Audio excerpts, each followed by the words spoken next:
Bonus reading for June the 10th to June the 11th, Earth signs.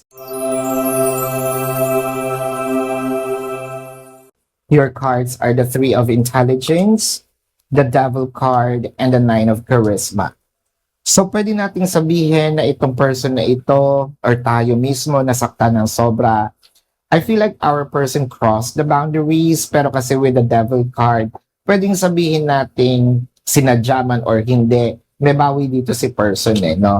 May pagsuyo. With the Nine of Strength and the Death card, yun nga lang, ang pwede nating take away dito, siguro si person kailangan ng konting adjustments and those changes won't happen overnight. So, tayo din, medyo hahabaan natin yung pasensya natin kasi pwedeng innate kay person yung masakit magsalita, no? Or talagang yung biro niya hindi magaganda.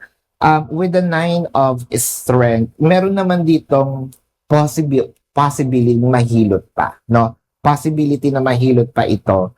But yun nga lang, it may take a little time. Hindi naman yun nangangahulugan na minimin talaga ni person or probably oo din.